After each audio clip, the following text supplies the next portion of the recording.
Could you introduce yourself? Sure. Hi, I'm Jack Moline. I'm a rabbi here in the Washington, D.C. Shalom, area. And salam alaikum. First of all, I was glad to know that I grew up among your people as well, because half the members of my congregation say, "When was the weather this wet?" Is last November. So it's November. Good to know we have that in common.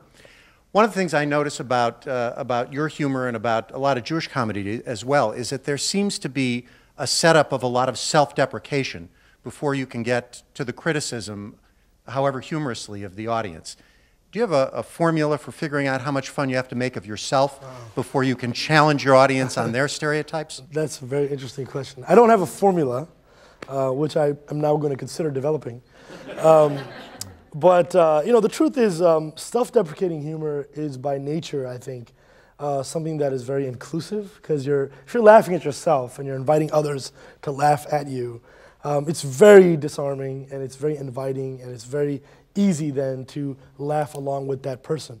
And once I've got you laughing with me at myself, I can then point to this thing and say, well, let's laugh at this thing together, and let's laugh at this thing together, and pretty soon before you know it, I'm holding up a mirror and you're laughing at yourself. And so it's kind of a sly, perhaps, mechanism, if you will, or a sly technique that a lot of comedians will use, but I don't think it's intentionally sly. I just think that it's the nature of self-deprecating humor. And all the comedians that I've met, as a rule, they're first and foremost able to laugh at themselves. I think as a rule, you have to be able to laugh at yourself to become a decent comic, because there's no way you're going to get up on stage, self-righteously and get people to laugh at themselves if you're unwilling to let down your own guard. Okay, any other question? We have here, yes, please. Could you stand up? Yeah. Oh, okay, sorry. That's okay. Salma Al-Shanshuri. Allah didn't make me funny. So what would you advise Muslim Americans living here how to alter people's views and perceptions of Muslims? Like whether that's career choice or daily interactions with people, what would be some advice? Sure. That's a very good question. Yeah, what about the other Muslims who wants to give their message? Right. Have they all become to become a comedian? Yes. Well, the reality is, first of all, the way you framed your question, you said, should they be doing this or should they be doing this? I think that it's not either or. I think these are not mutually exclusive. Muslims, first and foremost, have to be decent human beings, and they have to be good neighbors. One of the things that I think we have lost the passion for in our tradition is the emphasis on the neighbor. The Prophet Muhammad loved his neighbors, whether they were Muslim, Jewish, Christian, or atheist, or agnostic, or they worshiped idols. He loved them, and he took care of them. And he emphasized this to such a degree, in fact, it's a beautiful story, that his companions around him said, the Prophet was giving so many rights to the neighbor that we began to think that they would become a category that inherits after you die. So in other words, you can imagine how much emphasis he was placing on taking care of your neighbors and being a good neighbor.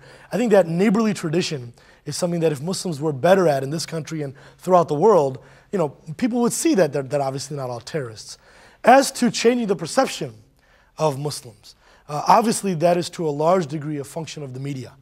And so we as Muslims have to get involved in media and entertainment. I mean, as a rule, we are basically absent from those fields.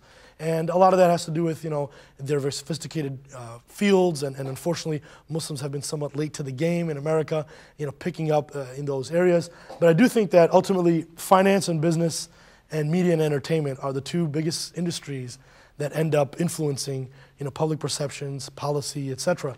So we need to get involved. And I think that, it starts literally at home, where we need to begin encouraging our young people to study and get into these fields instead of always kind of siphoning them off into being doctors and lawyers and engineers, which are great professions.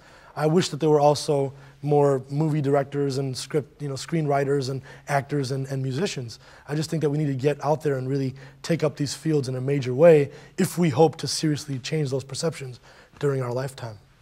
One more follow-up maybe. How do you consider when you compare the US Muslims and the European Muslims living in Europe, for example? Because it sounds that, for example, according to a major public opinion poll conducted last year by Pew Research Center, it seems that the Muslims in America, very small number of them face discrimination in their daily lives, about 25%, and the rest says that if they work hard, they can really make a difference in their lives. So How do you share the same view? How do you see the comparison? Well, there are three, I do share that view, and I would say there are three reasons for that. The first is that American Muslims as a social body obviously are generally speaking more affluent and better situated than their European counterparts.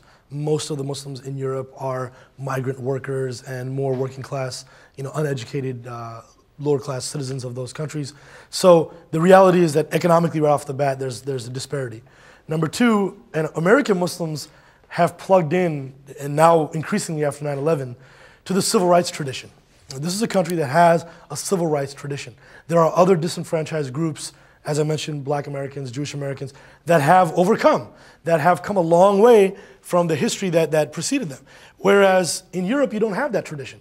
So Muslims who feel beaten down and feel like, that they're being mistreated, they don't really have a tradition to plug into that encourages them that one day they will overcome, and there's a way to stand up for your rights, and there's a way to fight back and use the law and use protest and really be proactive about that. And finally, I'll mention the fact that I do think there's just a difference between the fact that America is a land of immigrants. Everybody who came to this country came here from somewhere else. Even the European, white Americans that people nowadays think of as, American. But the fact is that the real Native Americans were obviously here before them. Whereas in Europe, you don't have that phenomenon. There's still such a thing as an Englishman, and that means something to England. And so this idea that you can come to England, you can become British, maybe, but you certainly will never become English. And we don't have that concept in America. America is very much an egalitarian society in that regard.